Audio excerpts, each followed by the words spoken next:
First of all, how was that last 24 hours for you before that 2 o'clock deadline? It was different. It's stressful just not knowing. I think everybody can relate to being kind of fearful of the unknown and not knowing what's what's around the corner.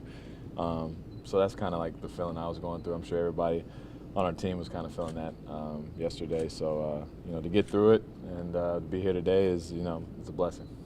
You had there's all kind of memes out there of you and Marc and saying the final goodbye and all that stuff.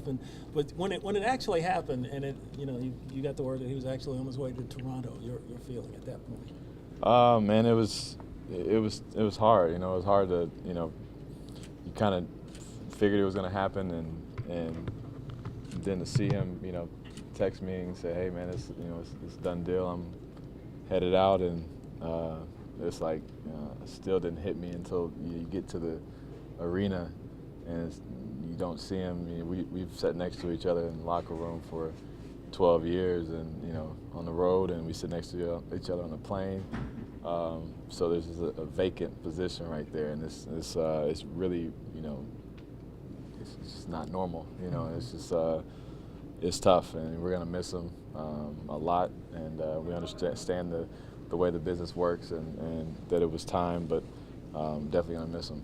Was there Chris said and JB said that for the rest of the year the goal is to win as much as you can.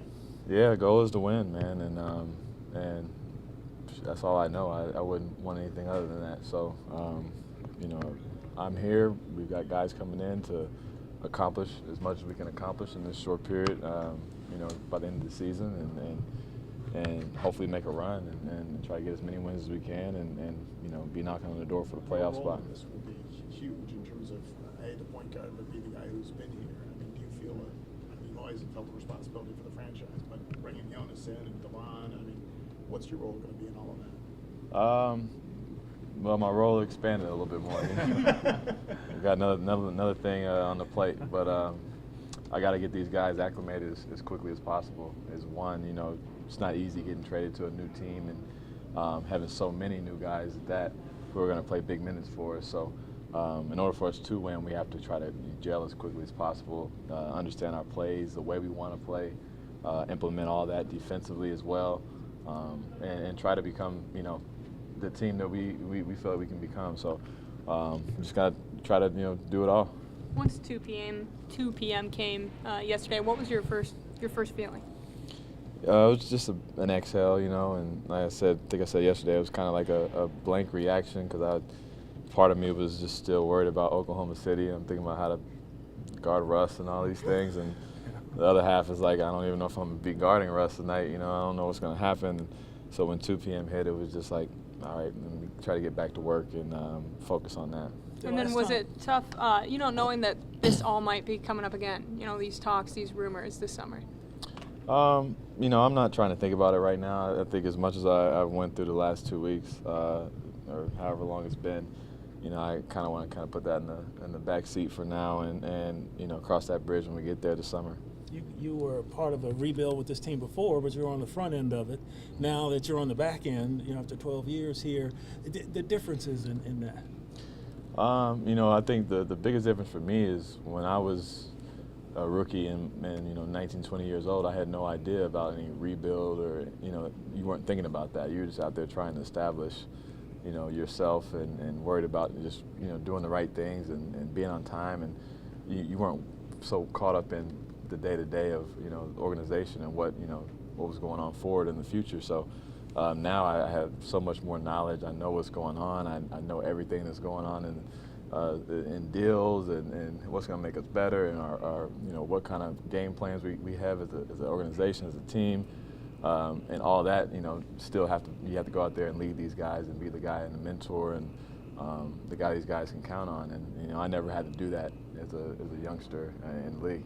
Obviously different positions, but do you take it on yourself to try and prime Jaren Jackson to be the guy in the future? Yeah, man, Jaren's he's a star, man, and I'm just excited that I get to play alongside him and try to expedite his development as quickly as possible. to get him to the level that you know he can carry this franchise. 'Cause we've all seen what he's capable of doing, and he's an exciting player, and you know we've got a good one in him, and we're excited.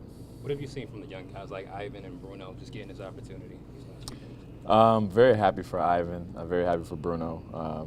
Ivan's been, you know, he's had a rough early start to his career, just up and down, and for him to finally get opportunity shows all the work that he continued to do, regardless of if he was playing or not, throughout the first couple years of his career. And Bruno, you know, he's had opportunities other places and he never really stuck. And he's gotten, you know, came here and really has made his mark for us. So excited for both of them. And your own guys like Javon and Yuta, they got a chance to come on. They're going to get some more run here. Yeah, Javon and Yuta, they have no choice. They have to, you know, continue to take the bumps and bruises and get better as the weeks go on. And they've been doing a great job just being thrown into the fire the way they have been. And you know, even like last night, we didn't have that many guys, and everybody that went in the game played as hard as they could, and there was no regrets out there. Guys were just really trying to do the right thing, and I'm just happy that guys are taking that kind of mindset. Put in this surreal position for the last 2 weeks.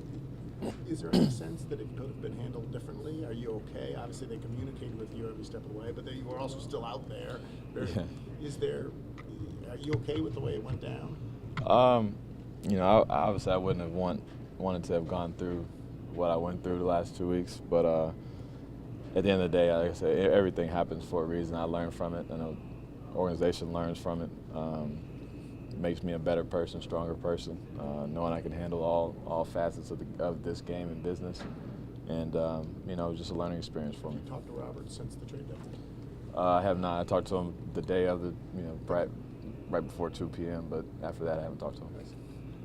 Would you have preferred that the organization had not put it out, that you guys were on the block and just, you know, done it all behind the scenes?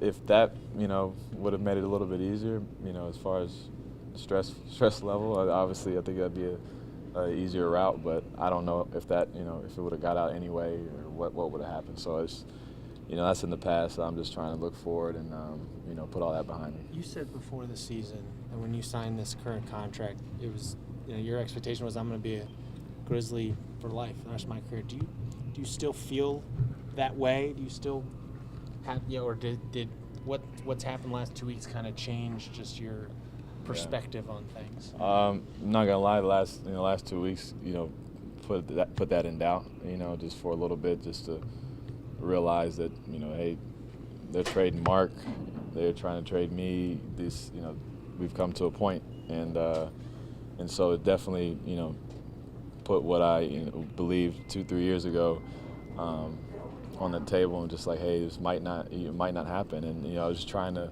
prepare myself either way, you know, being ready for if I did get traded, and then trying to be able to accept that, and then still be able to, you know, function if I didn't get traded, which I obviously haven't. It's good to see you all again. So happy to be back.